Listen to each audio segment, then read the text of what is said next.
আসসালামু আলাইকুম রহমতুল্লাহ।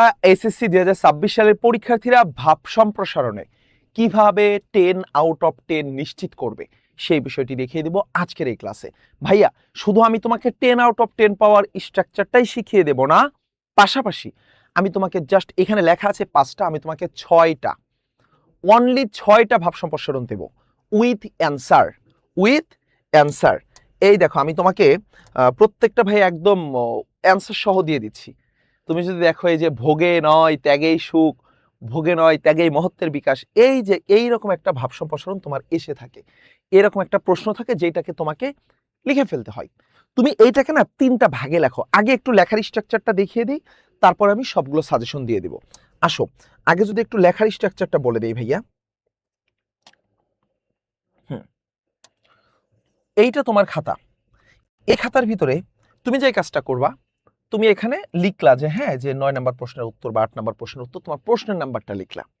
লেখার পরে যেই শব্দটা, যেই বাক্যটার ভাব সম্প্রসারণ করবা, সেইটাকে উপরে লিখে দিলা। লিখে দিয়ে এইটাকে তোমার কয়েকটা পয়েন্ট করে ফেলতে হবে। কি কি পয়েন্ট ভাই?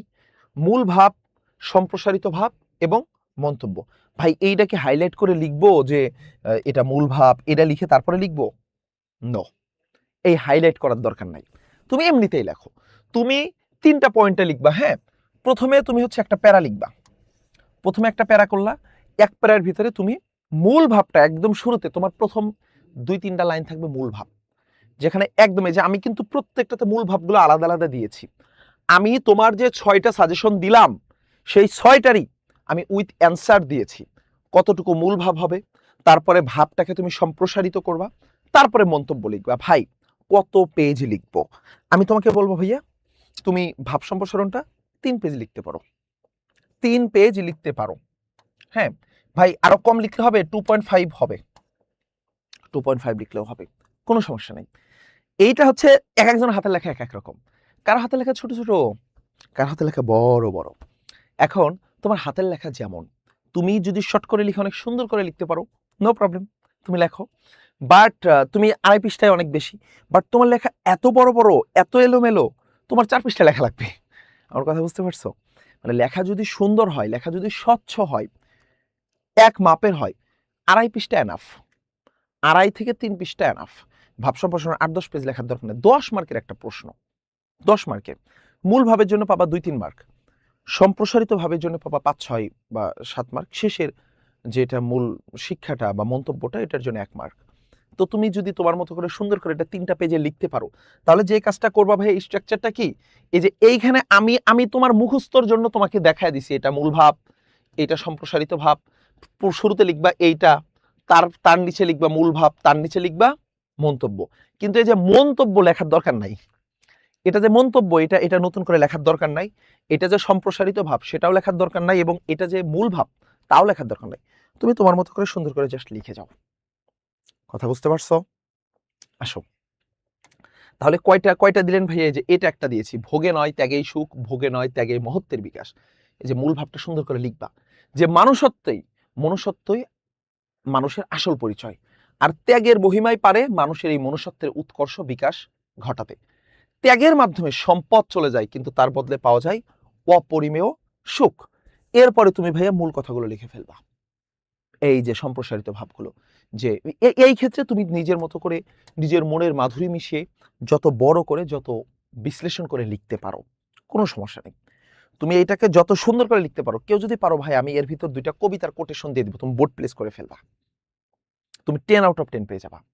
যদি 2টা কবিতার লাইন, বা 2টো ইংলিশ, 2টো উক্তি, আরবি 2টো আয়াত, বা এগুলো না পারলে কোনো প্যারা নাই, এমনিতেই তুমি 8-9 পেয়ে যাবা, এমনিতে 8-9 পেয়ে যাবা। বাট যারা একটু এক্সট্রা অর্ডিনারি, বেশি সুন্দর করতে চাও, তারা এই সম্প্রসারিত ভাবের ভিতরে কি করতে পারো, এইরকম কিছু দিয়ে যদি এইটাকে যদি তুমি আর একটু সুন্দর করতে পারো, এটা অনেকটা মানে তোমার ক্রিয়েটিভ কিছু দিতে পারো। হুম, একদমই দিতে পারবা না এমন কিছু না, যদি সুন্দর করার জন্য, কিন্তু মূল স্ট্রাকচারটা ঠিক রাখবা, মূল ভাবটাকে বিশ্লেষণ করতে হবে, এলোমেলো ইররিলেটেবল কিছু দিও না। ওকে, তাহলে প্রথমত আমি এইটা দেখিয়ে দিলাম, এটা কিন্তু অনেকগুলো বোর্ডে আসছিল বিগত বছরগুলোতে। এরপর এই যে এইটা ভাই মোস্ট ইম্পর্টেন্ট, দুর্নীতি জাতীয় জীবনের অভিশাপ স্বরূপ, দুর্নীতি জাতির সকল উন্নতির অন্তরায়। এইটা ভাইয়া সুন্দর করে লিখে ফেলবা, মূল ভাব, সম্প্রসারিত ভাব এবং মন্তব্য। ভাইয়া পিডিএফটা কমেন্ট বক্সে দিয়ে দেব। প্রত্যেককে কমেন্ট বক্স থেকে পিডিএফটা ডাউনলোড করে ফেলবা। আমরা আমাদের টেলিগ্রাম চ্যানেলে লিঙ্ক দিব। তোমাদের যদি সম্ভব হয় যাদের টেলিগ্রাম আছে চ্যানেলে যুক্ত থাকবা। আমাদের আগামীতে প্রতিটি সাবজেক্টের উপর ক্লাস পাবা, ওইখানে পিডিএফ পেয়ে যাবা। দেখো, কীর্তিমানের মৃত্যু নাই, মানুষ বাঁচে তার কর্মের মধ্য দিয়ে, বয়সের মধ্যে নয়। এই দুইটার যে কোনো একটা আসতে পারে। হ্যাঁ, ধরো তোমার পরীক্ষা আসলো কীর্তিমানের মৃত্যু নাই, তুমি এটা অ্যান্সার করবা। অথবা আসলো মানুষ বাঁচে তার কর্মের মধ্য দিয়ে, বয়সের মধ্য দিয়ে নয়, এটা অ্যান্সার করবা। এইটা কিন্তু অনেকগুলো বোর্ডে একাধিকবার এসেছে। এরপর আসো ভাইয়া, আত্মশক্তি অর্জনই শিক্ষার উদ্দেশ্য। আত্মশক্তি অর্জনই শিক্ষার উদ্দেশ্য। এইটা হচ্ছে তোমরা পড়ে ফেলতে পারো। পড়ে ফেলতে পারো না, এটা তোমাদের পড়তে হবে সবগুলো বোর্ডের জন্য। এরপরে আসো ভাইয়া, দুর্জন বিদ্বান হলেও পরিত্যাজ্য। এইটা তোমরা অ্যান্সার করিও। এটা একটু ভালো করে পড়বা। এবং সর্বশেষ, স্বদেশের উপকারে যার নাই যার মন, কে বলে মানুষ তারে পশু সেইজন। এই যে আমি তোমাদেরকে 6টা দেখায় দিলাম, এই 6টা প্রত্যেককে সুন্দর করে একটু লিখে প্র্যাকটিস করবা। আজকে রাত 8টা পর্যন্ত তোমাদের সাথে আমার ক্লাস আছে। ক্লাসটা শেষ করার পরে প্রত্যেককে ব্যাকরণের এই পার্টগুলো প্র্যাকটিস করবা। আর এখন একটু দেখে রাখো, বিকেল 4টা থেকে শুরু হবে আমাদের লাইভ ক্লাস। বিকেল 4টা থেকে রাত 8টা পর্যন্ত আমরা একটা নন স্টপ লাইভ ক্লাস করবো ইনশাল্লাহ। তো সবার জন্য অনেক অনেক শুভকামনা। কোন বিষয় নিয়ে বেশি প্রবলেম ফেস করতেছো ভাই? ক্লাস আর বেশি লেন্দি করতেছি না, শর্টকাটে শেষ করে দেই।